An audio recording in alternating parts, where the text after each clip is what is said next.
جب ہماری شادی ہوئی میرے شوہر کافی زرعی اراضی اور کئی مکانات کے مالک تھے۔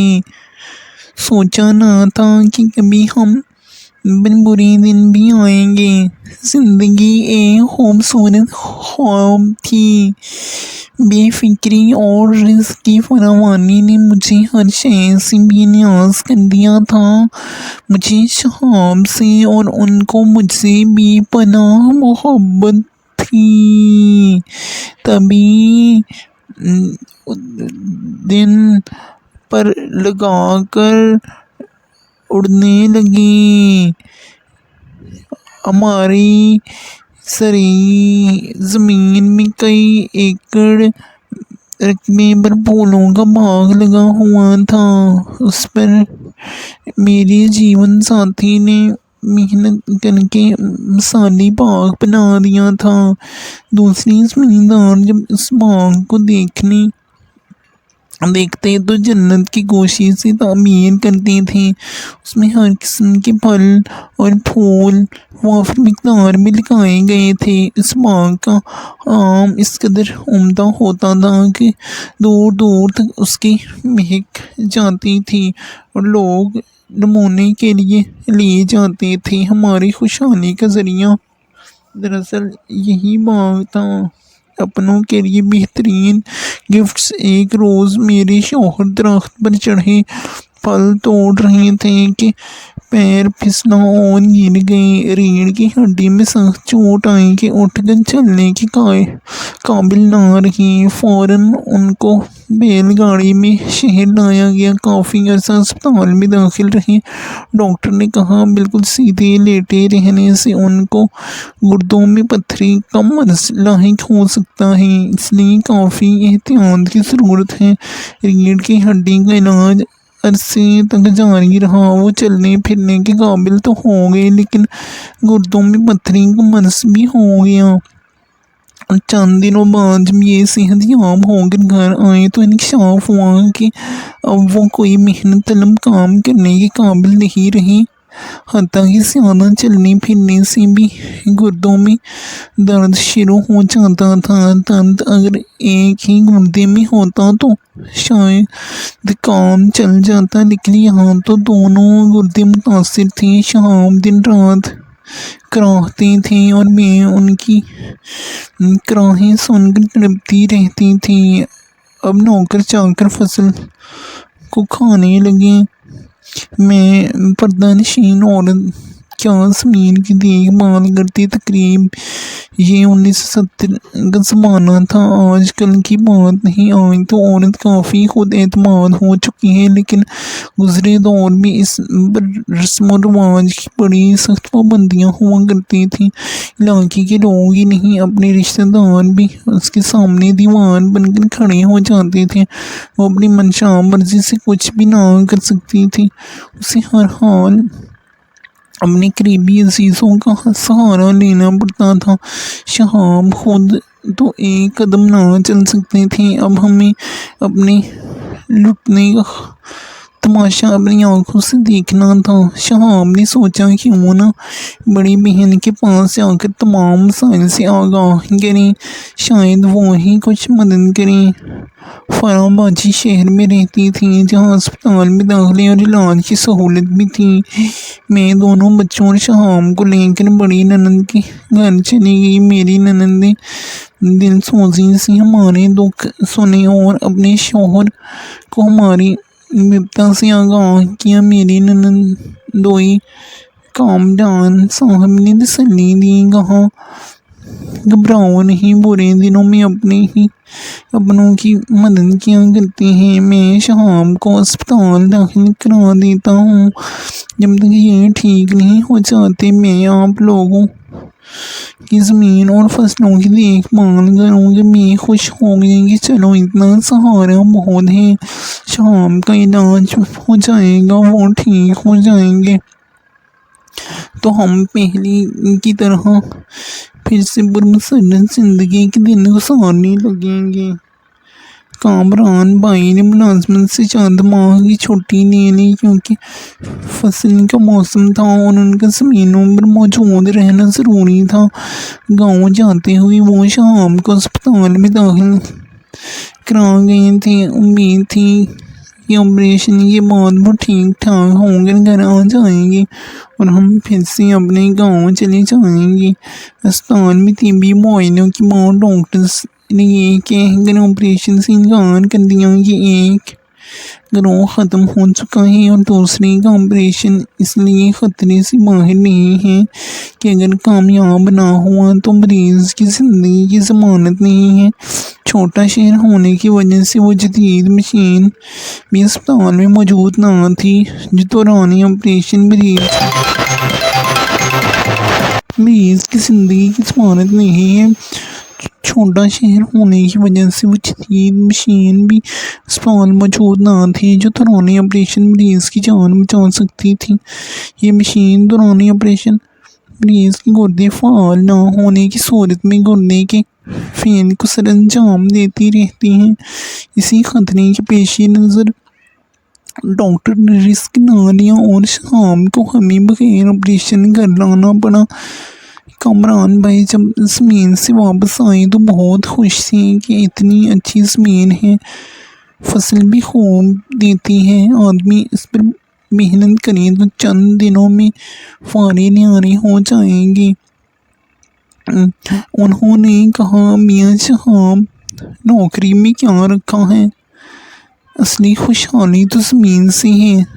میں نے اپنی زندگی کے کتنے ہی سال نوکری اور معمولی تنخواہ میں ضائع کر دیے۔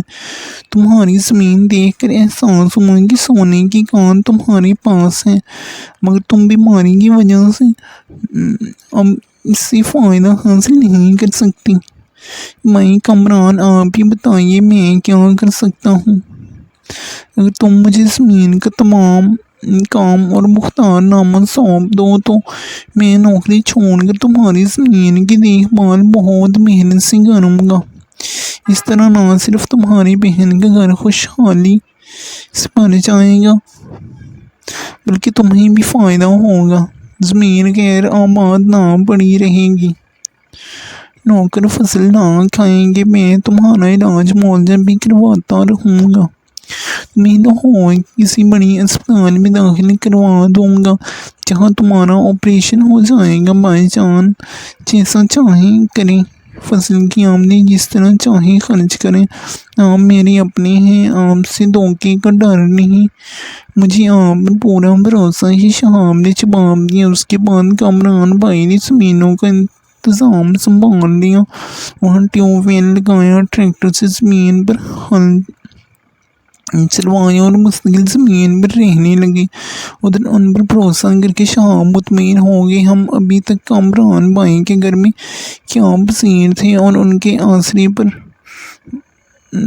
اچھے دنوں کے لوٹ آنے کا انتظار کر رہے تھے۔ میں نند کو خوش رکھنے کے لیے ہر طرح سے ان کا ساتھ دے رہی تھی، ان کے گھر کا سارا کام کاج سنبھال لیا تھا، جس قدر ممکن ہو سکتا تھا فرح باجی کو سکھ پہنچانے کی کوشش کرتی تھی تاکہ وہ ہمیں گھر میں رہنے دیں، میرے شوہر کا کسی طور علاج اور ان کی زندگی بچ جائے تاکہ میرے معصوم بچوں کا مستقبل سنور جائے۔ میرے شوہر کا چھوٹا موٹا علاج معالجہ ہوتا رہا، وہ کئی بار اسپتال میں داخل ہوئے اور پھر ان کی چھٹی کر دی گئی۔ عارضی افاقہ ہو جاتا، پھر تکلیف شروع ہو جاتی، ہوتے ہوتے بیماری نے جڑ پکڑ لی اور ان کے مثانے میں پس پڑ گئیں، وہ چلنے پھرنے سے کے قابل نہ رہے۔ ادھر ہماری زمینوں کو مناسب دیکھ بھال ملی تو وہ سونا اگلنے لگے۔ کامران بھائی سے میں نے التجا کی کہ اب میرے شوہر کا علاج کسی بڑے شہر کے اچھے اسپتال سے کرائیں، ورنہ کسی دن ان کی زندگی کا چراغ گل نہ ہو جائے۔ ایسی صورت میں میرے بچوں اور میرے مستقبل کا کیا ہوگا؟ خدا نہ کرے کہ ہم آپ لوگوں پر مستقل بوجھ بن کر رہ جائیں۔ بہن، فی الحال میں بے حد مصروف ہوں، تمہارے شوہر کو لاہور لے جا کر علاج نہیں کرا سکتا، وہاں ان کے ساتھ مجھے بھی اسپتال میں رہنا ہوگا۔ زمینوں کے سارے کام چوپٹ ہو جائیں گے، ابھی جہاں علاج ہو رہا ہے اس سے بھی کچھ نہ کچھ افاقہ ہو جائے گا۔ جلد ہم کسی بڑے اسپتال جا کر کسی بڑے اور ماہر سرجن سے آپریشن بھی کروا دیں گے۔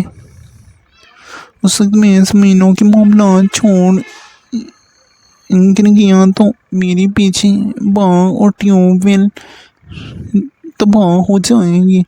اسی دوران کامران بھائی کے ساتھ والی زمین کے زمیندار سے کسی مسئلے پر تنازع ہو گیا، وہ اس تنازع میں الجھ کر رہ گئے۔ ادھر میرے شوہر کی تکلیف بڑھتی گئی، یہاں تک کہ وہ موت کے دانے پر پہنچ گئی۔ جس شہر میں ہم رہ رہے تھے وہ وہاں کے اسپتال لے گئے۔ ڈاکٹر نے بتا دیا کہ آپ تاخیر کر رہے ہیں، اب اگر جلد از جلد علاج نہ کروایا تو پھر زندگی کی امید نہ رہے گی، آپ ہاتھ ملتے رہ جائیں گی۔ تاخیر اب ان کے لیے زہر قاتل ہے۔ میں نے ایک بار پھر کامران بھائی سے منت کی کہ آپ جلد کچھ کریں، زمینوں کا نقصان ہوتا ہے تو ہونے دیں، ان کی زندگی سے بڑھ کر تو زمینیں نہیں ہیں۔ وہ پھر بھی آج کل پر ٹالتے رہے۔ جب میں نے ایک روز بہت زیادہ اصرار کیا تو وہ بگڑ گئے، بولے تم عورتوں کی عقل جانے اتنی ناقص کیوں ہوتی ہے، آپ لوگ کسی بات کو سمجھتی ہی نہیں۔ پھر انہوں نے گزشتہ چند سالوں کے اخراجات گنوا دیے جو شام کے علاج معالجے اور ہماری ضروریات پر خرچ ہوئے تھے۔ کہنے لگے میں نے اخراجات کی پائی کا حساب لکھ رکھا ہے، میں تم لوگوں پر مکانات کی مالیت اور زرعی زمین کی قیمت سے زیادہ اخراجات کر چکا ہوں۔ اب مجھ میں سکت نہیں کہ شام کو لاہور لے جا کر وہاں ان کا علاج و آپریشن کرواؤں۔ شام اپنی زندگی سے مایوس ہو چکے تھے، ان کو دن رات رونے سے کام تھا۔ مجبور ہو کر انہوں نے میری اور بچوں کی خاطر اپنی زمینیں اور مکانات کامران بھائی کے نام کر دیے تاکہ وہ ان کا آپریشن کرا دے، شاید کی زندگی بچ جائے۔ کہتے ہیں کہ جب تک سانس تب تک آس، انسان تو آخری دم تک زندگی کے لیے تو چاہتا ہے۔ اگر وقت پر علاج نہ ہو سکا تب بھی تو برے حالات میں گھر اور زمینوں کو اونے پونے بیچنا ہی پڑے گا۔ میں یہ سب کچھ دیکھ رہی تھی، میرا دل خون کے آنسو رو رہا تھا اور کامران بھائی اپنے کاروبار اور زمینداری مصروف تھے۔ ان کا کہنا تھا کہ ذرا فرصت نکال لوں تو تمہارے شوہر کے ساتھ چلتا ہوں، بیماری اس حد تک پہنچ جائے تو وقت کا ایک ایک لمحہ زندگی کی رمق کو گھٹاتا جاتا ہے، پھر موت کسی فرصت کا انتظار نہیں کرتی۔ میں جانتی تھی کہ کامران بھائی کو فرصت نہیں ملے گی، وہ کبھی بھی وقت نہ نکال سکیں گے۔ اب تو ان کے نئے مکان کی تعمیر بھی شروع ہو چکی تھی، بھلا ان کے پاس اتنا وقت کہاں؟ میں حالات اور اپنے شوہر کی زندگی سے قطعی مایوس ہو چکی تھی۔ ساس فوت ہو گئی تھی کہ کسی رشتہ دار پر دباؤ ڈالتی، میرے والدین بقید حیات تھے اور نہ بھائی کون مجھے سہارا دیتا، بس اسی ایک نند کا سہارا تھا جس کے گھر ہم بیٹھے تھے۔ ایک چچا تھے جن سے چھوٹی نند بیاہی ہوئی تھی، وہ ایک دور کے شہر میں معمولی ملازم تھے۔ کیا میری مدد کر سکتے تھے؟ کون اس عورت کی بے بسی کا اندازہ کر سکتا ہے جس کا سہاگ اس کی نظروں کے سامنے دم توڑ رہا ہو اور قریبی عزیز بے اعتنائی برت رہے ہوں۔ وہ زمینوں کا مالک ہو لیکن یہ جائیداد بھی برے وقت میں اس کے کام نہ آ سکتی ہو۔ ایک روز جب کہ شہاب کی حالت زیادہ نازک ہو گئی تو میں نے دعا کی، خدایا تو میری سرتاج کو زندگی دینے کی کوئی سبیل پیدا کر دے، یا پھر مجھے ان سے پہلے موت دے دے۔ ان کی زندگی میں ہی لوگ مجھے ضرورت مند جان کر حقیر سمجھنے لگے ہیں، تو بعد میں میرا کیا ہوگا؟ یہ بڑا کٹھن دن تھا، دل پر بھاری بوجھ رکھا تھا، امید کا دامن ہاتھ سے چھوٹ گیا تھا۔ رو کر بیٹھے تھے کہ میرے چچا آ گئے۔ انہوں نے مجھے اس حال میں دیکھا تو خون نے جوش مارا۔ وہ ہمیں فوراً لاہور لے آئے اور ایک پرائیویٹ اسپتال میں شہاب کو داخل کروا دیا۔ مجھے بالکل امید نہ رہی تھی کہ اللہ تعالیٰ اچانک چچا کے دل کی کایا پلٹ دے گا اور ان کا دل ہمارے لیے اس طرح رحم سے بھر جائے گا۔ وہ معمولی ملازم تھے، تھوڑی سی تنخواہ تھی جس میں ان کا اپنا گزارا مشکل ہو جاتا تھا۔ بال بچے دار تھے، پھر بھی اپنے دوستوں سے قرض لیا، ذاتی گھر بنوانے کے لیے تھوڑا سا سرمایہ انداز کر رکھا تھا، وہ بھی اس کڑے وقت میں میری دکھوں پر نچھاور کر دیا۔ میرے شوہر کا آپریشن ہو گیا، گردے کی ضرورت تھی، چچا نے اپنا گردہ دان کر دیا۔ امید تھی کہ شام کو نئی زندگی مل جائے گی، لیکن آپریشن کامیاب نہ ہوا۔ چند دن بعد وہ خالق حقیقی سے جا ملے۔ میری دنیا اندھیر ہو گئی، شوہر بھی گیا اور زمینیں جائیداد بھی نندوئی صاحب کے قبضے میں چلی گئی۔ وہ اب صرف ہم کو 2 وقت کی روٹی دینے کے ذمہ دار تھے۔ جب آپریشن ہو رہا تھا چچا بیڈ پر لیٹے ہوئے تسلیاں دے رہے تھے کہ فکر نہ کرو، ہم خدا کی مدد سے موت سے بھی لڑ جائیں گے، اپنے شہاب کو مرنے نہ دیں گے۔ لیکن موت پر کس کا بس ہے؟ چچا گردہ دینے کے بعد 3 ماہ بستر پر رہے۔ آخر شہاب کو نئی زندگی مل جاتی تو ان کو بھی نئی زندگی مل جاتی، لیکن اب ان کے چہرے پر تھکن رہتی تھی۔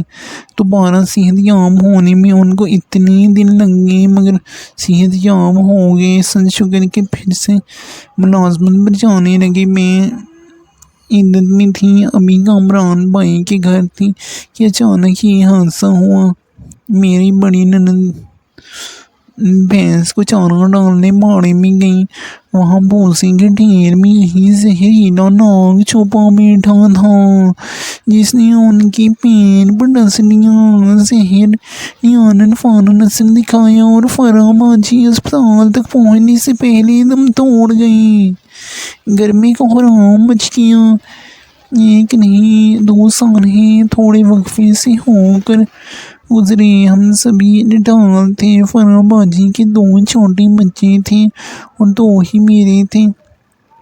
اب ایک گھر میں 4 یتیم مالک اکٹھے ہو گئے تھے اور ان کو دیکھنے والے خدا کی ذات کے بعد چاچا ہی باقی بچے تھے، جن کا گردہ بھی ایک رہ گیا تھا، دوسرا تو انہوں نے شہاب پر قربان کر دیا تھا۔ انہوں نے اپنے اعلیٰ افسران کو حالات سے آگاہ کیا تو اس نے ازرائے مہربانی ان کا تبادلہ اسی شہر میں کر دیا جہاں ہم قیام پذیر تھے۔ اب وہ ایک ہی کام کر سکتے تھے، یا تو نوکری کرتے یا پھر نوکری چھوڑ کر زمینداری سنبھالتے تاکہ پیداوار کا کچھ حصہ میرے بچوں کو بھی مل پائے، کیونکہ کامران میرے چچا سے دبتے تھے۔ جب فرح باجی کی وفات کو 40 دن گزر گئے تو ان کے شوہر اور بچوں کی دیکھ بھال کا مسئلہ مد نظر آیا، جن کو فی الحال میں سنبھال رہی تھی۔ میں ہی ان کے گھر کو چلا رہی تھی۔ نند حیات تھی تو نندوئی کے گھر میرا رہنا بنتا تھا، لیکن ان کی بیوی اب یہ قید حیات نہ رہی تھی۔ اب میرا وہاں رہنا معجوب ہی نہیں، ناممکن سی بات ہو گئی۔ تبھی چچا نے ہم دونوں کو علیحدہ سمجھایا کہ رضائی الہی سے ایک کی بیوی اور دوسری ان کے شوہر دنیا سے چلے گئے ہیں۔ کامران کو اپنے بچوں کے لیے ماں جیسی محبت کرنے والی عورت چاہیے تھی، اور میرے شوہر کی اخراجات اٹھانے کے لیے کوئی باپ جیسی شفقت بھری ہستی۔ اس بندھن کا ایک سبب ہماری وہ زمین اور جائیداد بھی تھی تو ہماری مگر کامران کے نام لکھی جا چکی تھی، تو ہم اس کی آمدنی سے وہ کم از کم میرے بچوں کی اخراجات کا ذمہ اٹھائے ہوئی تھی۔